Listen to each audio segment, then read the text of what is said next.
Good morning, ladies and gentlemen. Welcome to the Ranger's Respite. I'm Philip, and this is Wednesday, and that means it's time for another whiskey review.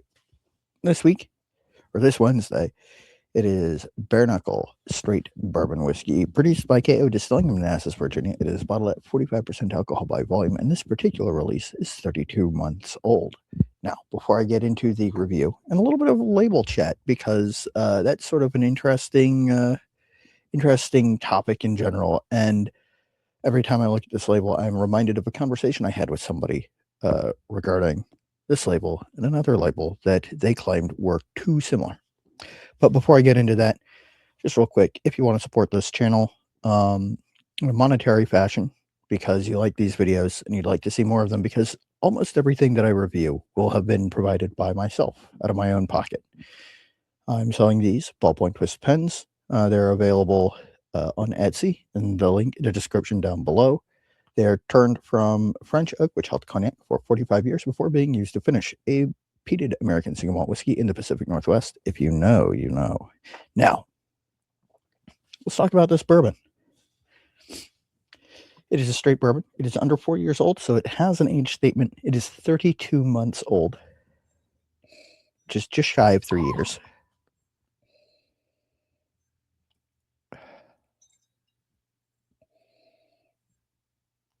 On the nose, it's got some nice richness to it, some depth.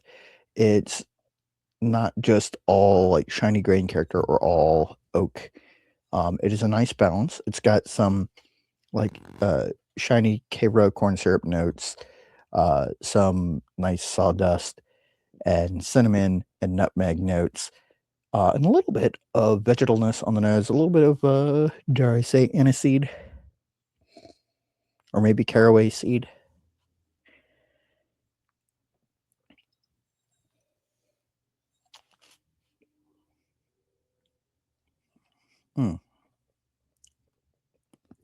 On the palate, yeah, there's definitely a little bit of like aniseed or caraway seed in there. There's that sweet K-Row note, a little bit of dusty sweetness, some sawdust, cinnamon, a little bit of nutmeg, a little bit of like a nice like oaky mid-range to fill out the palate. And while I have you here, so I like these labels. They've got kind of an old school vibe to them. Big KO at the top, old school picture of a boxer, in this case, a woman. This bottle is from November 2019. But there was somebody who said to me at one point that they didn't like these labels because they thought that they were too similar to High West labels. I only have one High West bottle. Let's see if I can find it.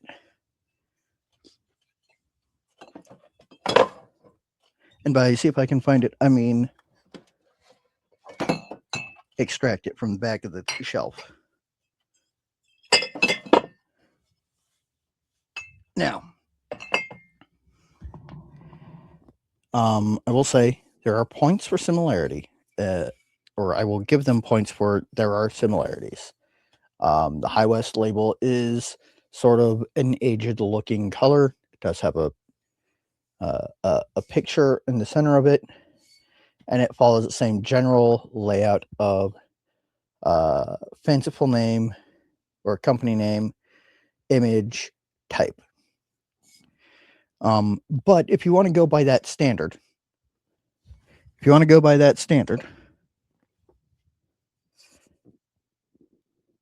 company or distillery name, image, type.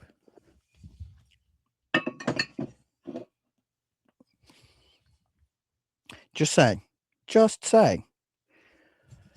Now, if I saw these two side by side on the shelf, or I was looking for this specifically, I would not be confused by that label. The bottles are totally different shape. The labels are different shape. The KO Distilling has the big KO medallion on the front and the blue top. It has a picture of a boxer and not an animal. and the bottle is a totally different shape. Like I can't stress enough how much like everything that goes into label recognition is multifaceted. And you can't just say, oh, they bear a passing resemblance if you squint and shake your head real fast before looking at it. And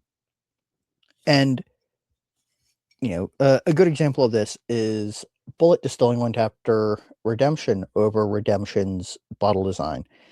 And the court, in my opinion, erroneously sided with Diageo over it. And why do I say erroneously? Well, I think it is clear that the only way that you could confuse a Bullet bottle for a Redemption bottle is if you've severely hammered your head against something for several minutes. Either that or you are both colorblind, shape blind, unable to read, and just generally incompetent.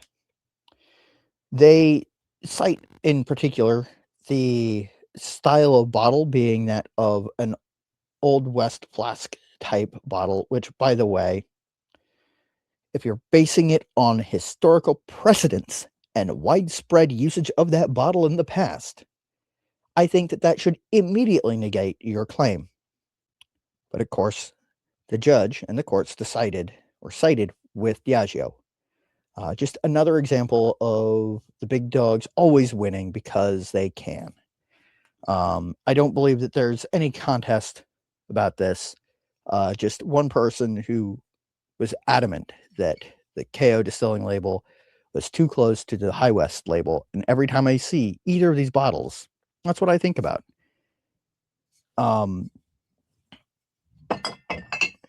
It isn't fair to be mad at them because, I will say that yeah, that confusion is at least maybe understandable from like a whole liquor aisle away.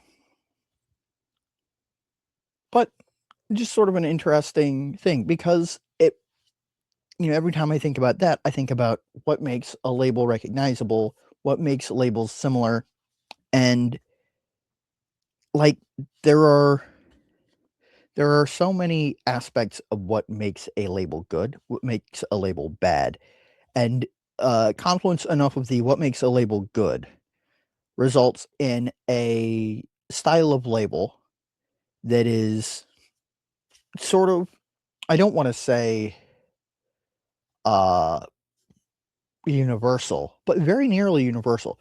I could probably pick up any number of distillery name, image, fanciful name, or spirit name type, whatever. Like, and at the end of the day,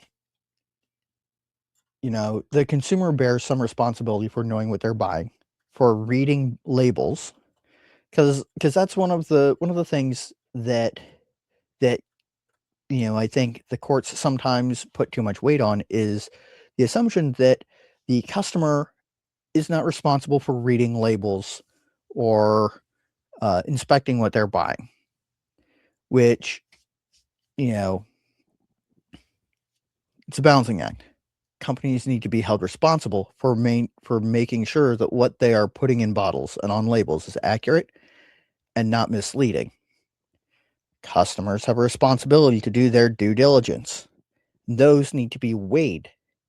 And if the base assumption is that customers do not read the label, do not closely inspect what they're buying, don't do any homework, just walk in, grab something randomly off the shelf, and say, yes, this is what I'm looking for. And that therefore companies are responsible for making sure that there's no possible way that their product could be confused for another on any level is laughable. And that seems to be what the courts have decided a handful of times.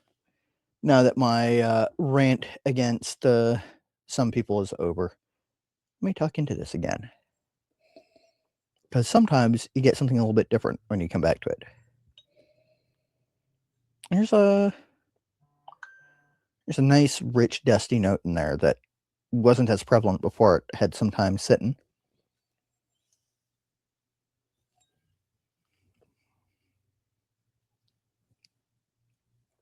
The palate is largely the same. Maybe a little bit more in more of that like oaky mid note. So you've got a middle note that's this nice rich oakiness, some base notes that's like some nice richer like the caramel note, and then sprinkled around it you've got the like bright top notes of the like corn dust and caro note, and then sprinkled throughout you've got the cinnamon, which is a slightly darker note, the nutmeg, which is kind of a middle note, and that like aniseed, caraway seed, rye-ish note that sort of peppers the top. The finish is nice and long, slightly herbal, which is a little bit surprising. It's got some of that like starts off with mostly oak and then tapers to oak bitter, and then tapers to caramel sweetness, a little bit of cinnamon, and then at the very end a little bit of like herbalness, which is a little bit different and interesting.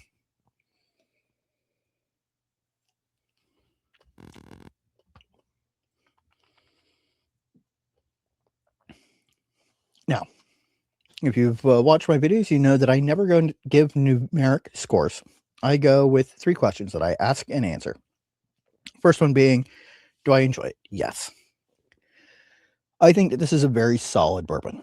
I think it's approachable to people who are not enthusiasts. It is well made and contains enough depth to make me interested.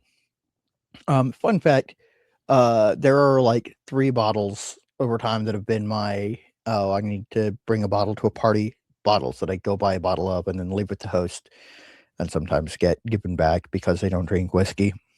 First one was the Evan Williams Bottle and Bond, because it's just $16 bottle of bourbon. Actually, it's less than that when I was using the Evan Williams Bottle and Bond. 100 proof, good in cocktails, good neat, just a good bourbon. Ragged Branch Signature Bourbon, because it's Virginia made. It's a nice, solid expression. I don't think I've reviewed it on this channel yet, but if I spin it up on the wheel, you'll see a review of it. And this, because I believe that the Bare Knuckle Bourbon is a really solid example of what craft bourbon can be. Second question. The second question is, do I think it's a good value? Absolutely. For under $40 for a high quality craft bourbon, can't really be beat. And they do a lot of other really cool stuff. And purchasing this stuff makes it possible for them to do this stuff, which there may or may not be a review of one or both of those coming at some point. Third and final question. Do I recommend it? Yes.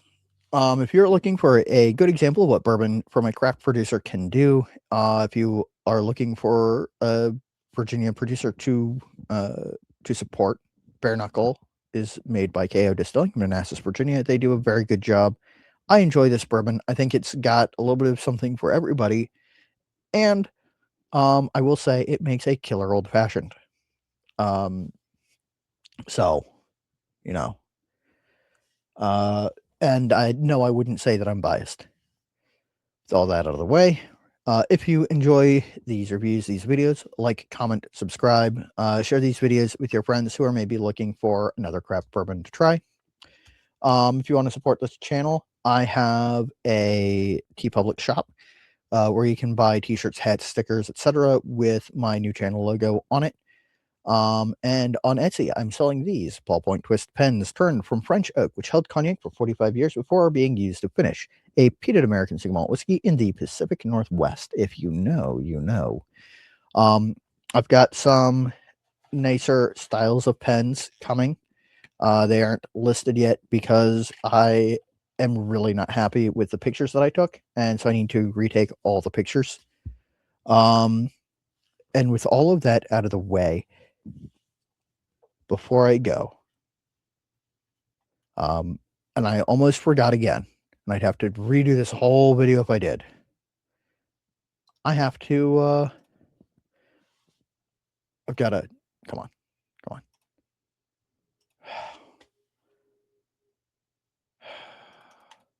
There we go. Sometimes it's slow. Let's see what I'm spinning, or what I'm reviewing on Friday. Will it be another Friday? Probably not. Chances are it's probably a bourbon. It is another rye. It is Sazerac rye. Let me see if that's near the surface, so I can just grab it real quick.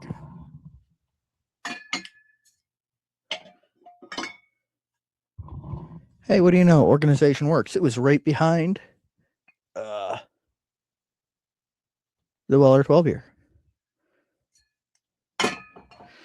So this Friday, we're going to be looking at the flagship Sazerac rye out of Buffalo Trace. I don't have the 100 proof or the cask strength. Those would be nice to have. I'm not going to lie, but I don't have them. And I'm, fun fact, I'm not buying any whiskey that isn't Virginia whiskey unless it's related to the Single Malt Frontier or it's from the Lost Lantern Discovery Club. So I'm not going to be getting those this year. Anyway, ladies and gentlemen, it has been great to talk to you all. If you have any questions, please ask them in the description down below. I will answer them as the comments down below, and I will answer them as I am able to. Thank you all for tuning in. Until next time, stay happy, stay geeks, sláinte.